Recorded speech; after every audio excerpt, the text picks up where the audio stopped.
Recently, one of my viewers asked, can you beat Dark Souls with whips only and miracles only? Which got me thinking, can you beat Dark Souls with no estus, no armor, whips only, and miracles only? Which we dubbed, can you beat Dark Souls as Richter Belmont? With that said, let's get into the rules for this run. Rule number 1, whips only. There are 3 whips in the entire game, the Notch Whip, the Whip, and the Guardian Tail. But for this run, I chose to strictly stick with the regular whip because I thought it would be more fun and more enjoyable for those naughty demons I'll be whipping. Rule number 2, miracles only. I can only use support and weapon buffs like Heal, Homeward, and Sunlight Blade.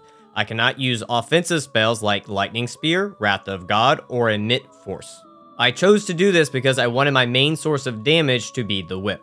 Number 3, no estus. I strictly did this just to make it a bit harder and to force myself to use healing spells. Number 4, no armor, because Richter is secretly a nudist and this is his chance to shine. Number 5, level caps. For every boss I beat, I'm allowed 5 levels. Number 6, very large Ember is locked behind Ornstein and Smo. I do this so I'm not overpowered for the early to mid-game fights. Number 7, no summons. And lastly, beat every naughty boss in the game. With that said, let's get this adventure started. I of course named my character Richter Belmont, Richter. Thanks, FromSoft. For the class, I went with the Hunter for its 14 dexterity. I'll be needing this so I can use the whip. For the gift, I picked the Master Key because it's pretty much the best gift option. With that done, it's time for Richter Belmont to be isekai'd into Lordran. Richter wakes up in his cell, delighted to find out he's in the nude. Back in Ecclesia, it was frowned upon, but here, he feels like people will be okay with it. Upon exiting his cell, he finds his trusty whip, Vampire Killer. Feeling a bit rusty, he decides to get some practice in. With that said, let's talk about the whip. The whip's moveset in Dark Souls 1 is not that great.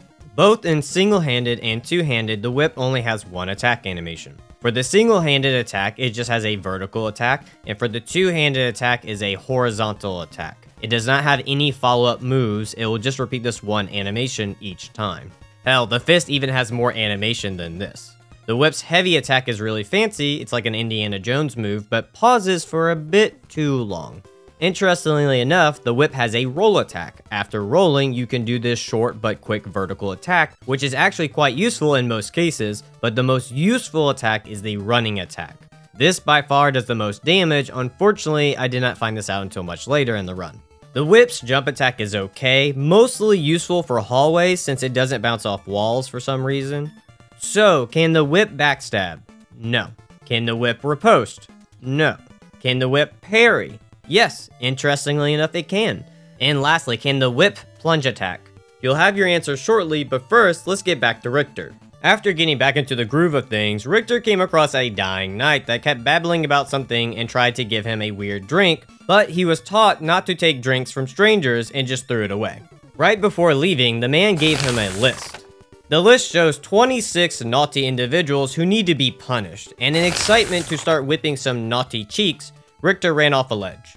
So to answer that question earlier, no, you cannot plunge attack with the whip. Overall, the Asylum fight wasn't too bad. The whip's damage was decent at 41 damage. Now, I could have done more damage by two-handing it, but at the time I was more focused on surviving since I had no way of healing at this point, but it was no worries. Due to the Asylum demon enjoying the whipping, he eventually succumbed to a good time. Scully would have loved to have seen this. Oh, I'm indeed loving it. After successfully punishing a naughty demon, I made my way to Firelink Shrine. Here, I make sure to grab the talisman so that I could start using miracles, but it will be a minute since I need 12 faith to use heal, and currently I only have 9. After acquiring the talisman, I gather some souls in Firelink Shrine, New Londo Ruins, Valley of the Drakes, Darkroot Basin, and Darkroot Garden. I start popping those souls like Richter popping some demon booty, and with all those souls, I can fully upgrade my whip to +5. From here, I hop down to Lower Undead Berg to find the female merchant to buy charcoal pine resin. I am getting this for the 80 fire damage to help speed up the next few boss fights. With that prep done, it's time to take care of some naughty twins, the Bell Gargoyles. As you can see, I am using gold pine resin, not charcoal. Earlier, I had grabbed some in Undead Berg. You might be thinking I should use the charcoal resin instead of the gold pine due to the bells being weak to fire, but the 160 damage added to the weapon outdoes the 80 fire damage, even with fire resistance being lower than lightning for the bell gargoyles. Either way, this didn't help much because I ended up dying. Don't worry, I didn't just die once, but twice. Chat at this point suggested I go get the FAP ring, and I was like, of course, Richter loves fapping. So I killed Lautrec because there can only be one man fapping in Lordran. After Richter finished fapping, it was time to help out the twins finish fapping. This time I was a bit more prepared and I equipped some humanity just in case I needed it, but lucky for me, I didn't need to use it. After a few electrical whips to their derrieres, the gargoyles discover a new kink of being shocked, and I earned my second victory. A double win, some would say. After sharing the pleasures of electrical whipping, I finally decided to level myself up. Here, I decided to put 6 points into Faith so that I can use Heal, and lastly 4 points into Endurance so that I can get more hits in. Unfortunately, after leveling, I didn't have enough souls to buy Heal, so I said fuck it and I went to try the Taurus Demon without it. The first round didn't go so well. I was being stubborn and didn't feel like using the charcoal resin because I didn't think I needed it, and it caused me to die. Now you would think the next round I would use the charcoal resin, right? Nope, my stubborn ass stuck with working harder, not smarter. But luckily it only took a few whips to the Taurus's balls to finally take him down. Nothing like a good cock and ball torture to get the job done, as they say. After whipping some ping pong balls, I leveled up my attunement to 10 so that I can have a spell slot for heal. But I wasn't paying attention and I also leveled up endurance, which took away the 4,000 souls I needed to buy heal. As stated earlier, I am stubborn, so I give the Capra Demon a try without buying heal, but after dying 2 times, I finally decided to be smart and go farm some souls. I chose to use the red drakes to farm the 4,000 souls I needed to buy heal. Once I had the souls I needed, I bought heal from he who should not be named. While we're on the subject of healing, let's talk about how it works in Dark Souls. Healing is pretty much the same as how magic or weapon buffing works. You take the magic adjustment stat from your talisman, which in my case would be 120, and multiply it by 3, which gives me 360 HP.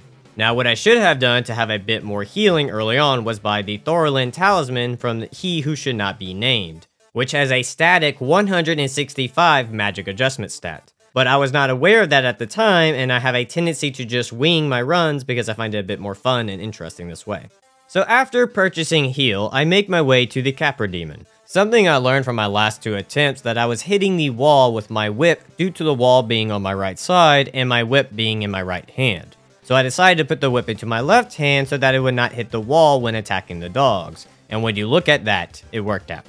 So if you ever come across this issue too when trying to kill the dogs up top, just switch your weapon to your right hand temporarily. With that done, I put the whip back in my right hand to two-hand it for more damage. From here, I just bait out the demon off the ledge for fall damage and whip away, and with that, the Capra Demon finally gets a happy ending. With the Capra Demon finish, I make my way down the depths. I save Laurentius because he's the best boy, and nab the large Ember. With the large Ember in hand, I find Andre and modify my whip to +6. I was able to do this because back in the depths, I made sure to grab a large Titanite shard near the Chandler. Also make sure to buy the Weaponsmith box while I'm at Andre's. I do this so when I go farming large Titanite shards in Blighttown, I can fully upgrade my whip while I am there. With that said, I make my way to Blighttown to farm giant leeches. Lucky for me, giant leeches drop green Titanite shards and large Titanite shards. I'll be needing the green Titanite shards for a divine whip when the time comes to face Nito. After collecting the shards, I finish upgrading my weapon to +10 for more damage.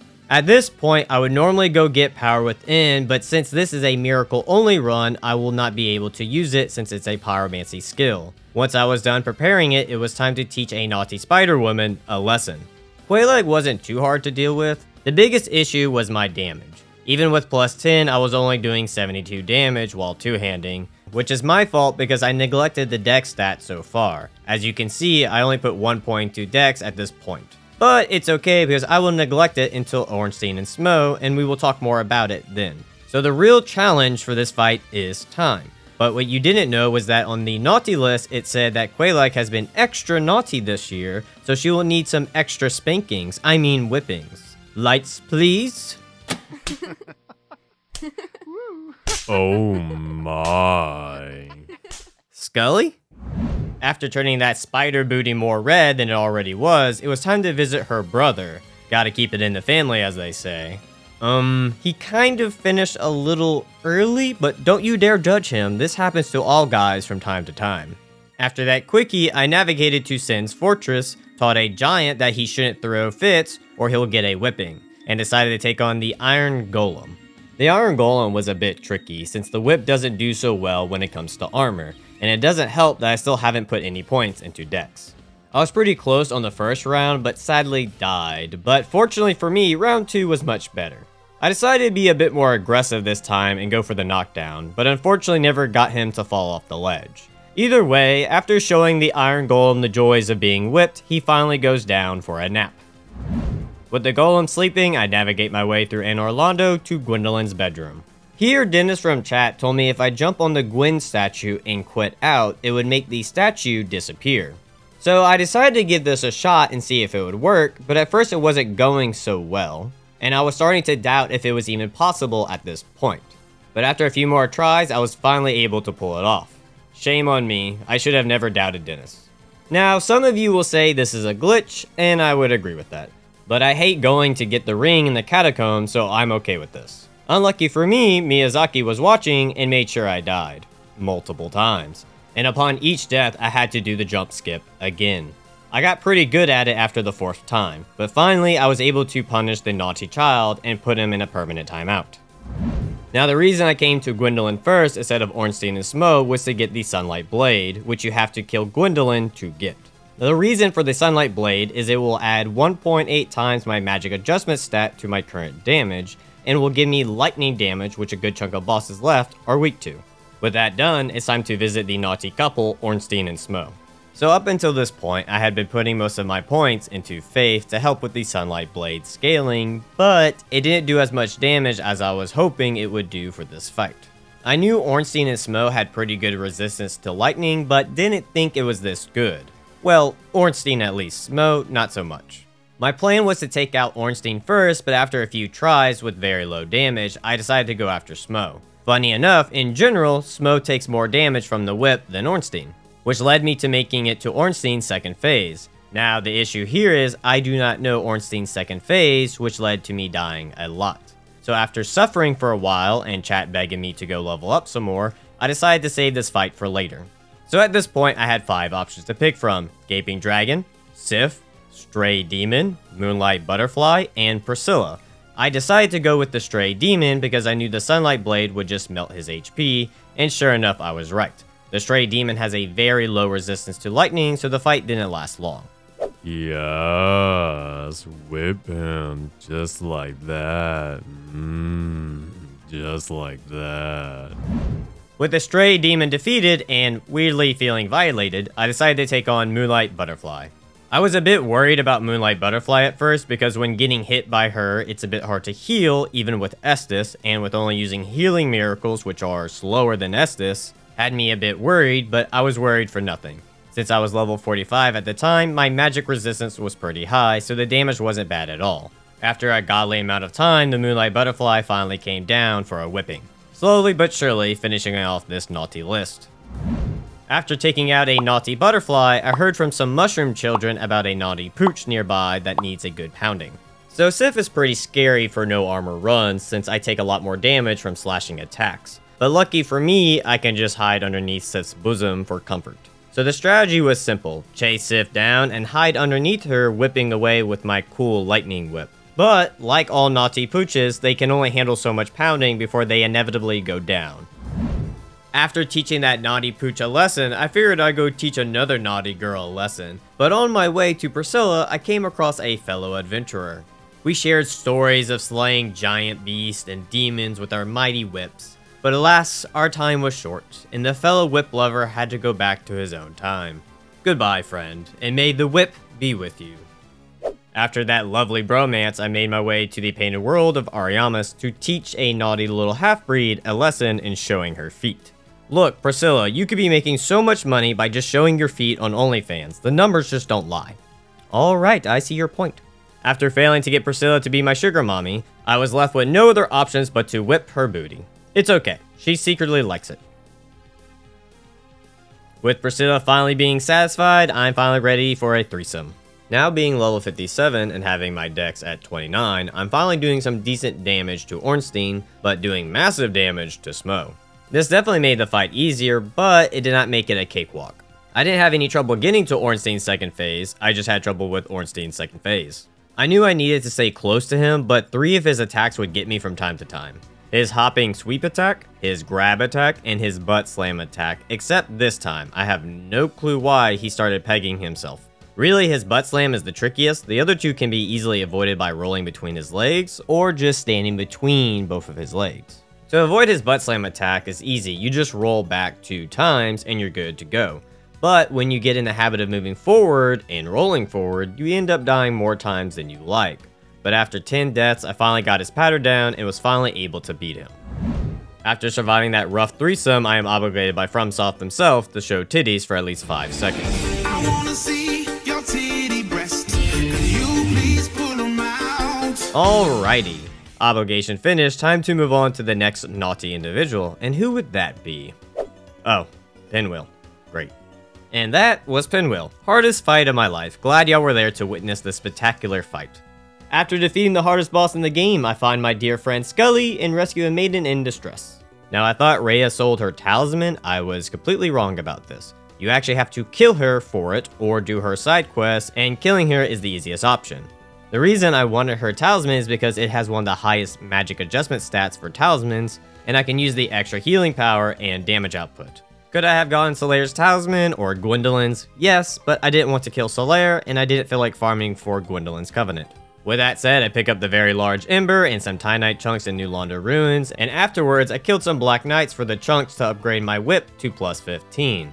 Now having a plus 15 whip, I am ready to take on the final area of the game. And I decided to start with Lost Isleth because I just want to get the Bed of Chaos over with. So first up on my naughty list is the Fire Sage.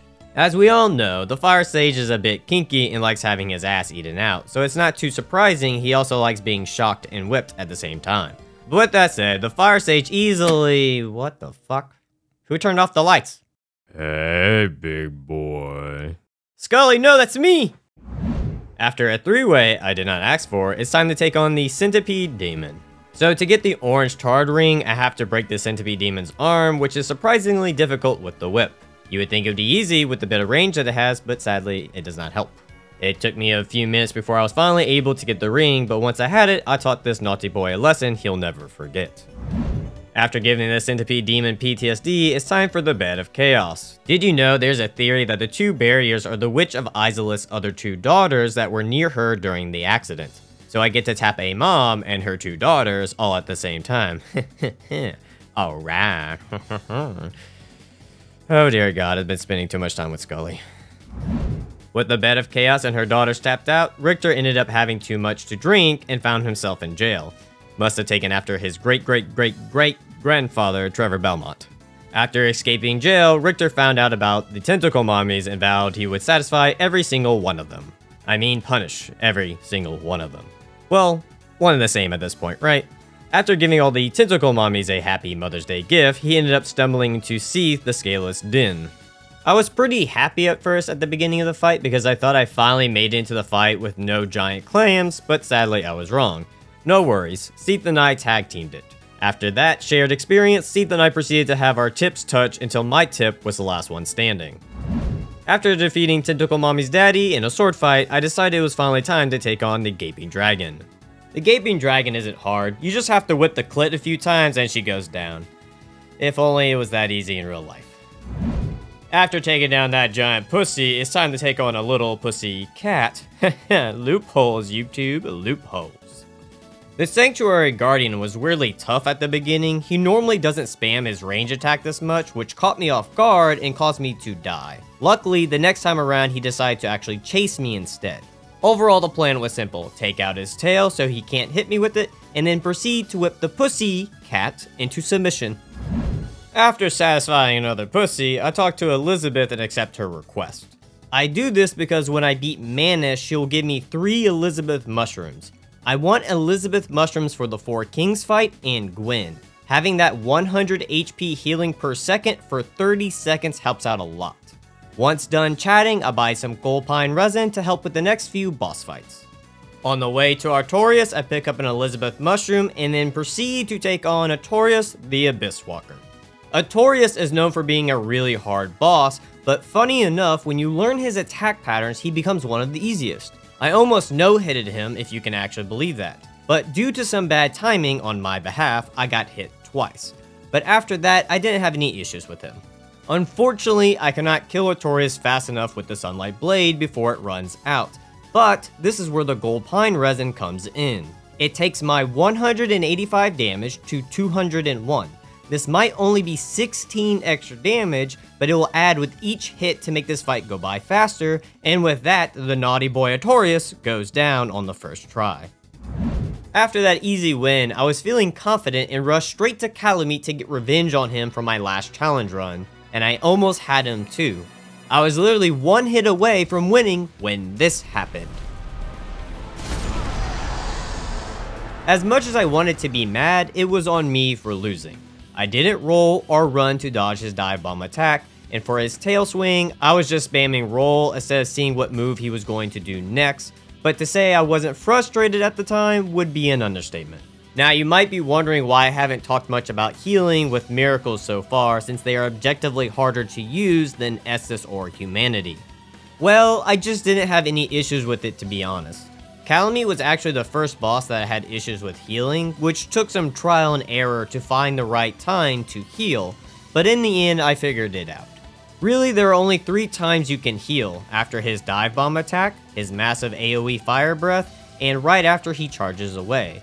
But once I had this figured out, it didn't take too many more tries until the naughty little dragon went down. After being humbled by Calamite once more, I decided I needed a pick-me-up and took on Manus. Manus is the same like Artorias. If you learn his pattern, he's very easy to deal with, but the bonus for Manus is you can get multiple hits in, whereas Artorias, you can only get 1 hit in at a time. A fun little thing I figured out during this fight is, if you stay to the right of Manus after he slams his fist down, he will not counter you. But if you're near his face when he slams his fist, he will try and follow up with a staff attack. Just another tool in my kit to make Manus an easier fight. But with that said, Manus easily goes down on the first try. After Manus, I talked to Elizabeth to get 3 mushrooms and then proceed to kill her for 3 more, or that's what I thought would happen. Come to find out, she'll only ever give you 3 in general. I honestly thought you could get 7 Elizabeth mushrooms in this game, but I guess I was wrong about that. After sadly only getting 4 mushrooms, I made my way to the 4 kings to take my frustration out on them and give them a good whipping. Chat was a bit worried for this fight, but I knew it wouldn't be bad. I knew the damage from Sunlight Blade would be enough to get the boss past half health, and I still had gold pine resin to keep taking advantage of the 4 kings being weak to lightning. On top of all this, I had the Elizabeth mushrooms to help tank any hits and keep me at a safe amount of HP.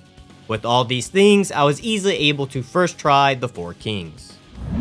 Continuing my win streak, I prepare for Nito by going to Blighttown and getting a second whip and turning it into a divine weapon. I do this to take out Nito's skeletons permanently. You might be thinking plus 5 divine wouldn't be enough, but with how high my faith is, it will easily take out Nito's skeletons.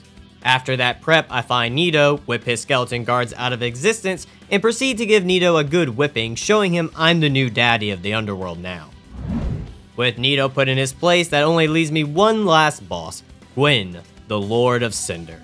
At this point, I thought this was going to be a cakewalk, but I was sadly wrong. I thought I would be making Gwyn call me daddy, but I ended up calling him daddy, and I just wanted to go to my room after this beating. I tried using Sunlight Blade at first, even though Gwyn has a high resistance to lightning, but eventually switched to Charcoal Pine Resin because it was doing a bit more damage. Unfortunately, it did not help. It got so bad to the point I had to leave and go grind a few levels to retake him on. But at the end of the day, a few levels won't help you win. It takes getting good, or in my case, pure luck, because I have no clue how I didn't die. Multiple times during my winning fight, I should have died, but somehow didn't.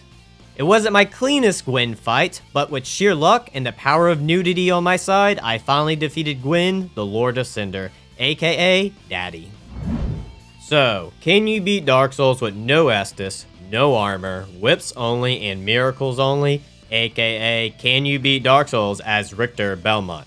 Yes, yes you can. Overall, the run was really fun. I had never used the whips before, so it was interesting figuring out its moveset and how to use it properly. I honestly think people shit on the whip a bit too much. It isn't as bad as people make it out to be, but with that said, I would like to thank everyone who came out to the stream and supported the run. I had a blast sharing that experience with all of you. And I want to give a special thanks to my channel supporters. Y'all are the real MVPs of this channel. If you too would like to see your name in the video or just support the channel, you can click the Patreon link down below or click the YouTube join button. With that said, I want to thank all of you for watching. It really does mean a lot to me. Until next time, take care.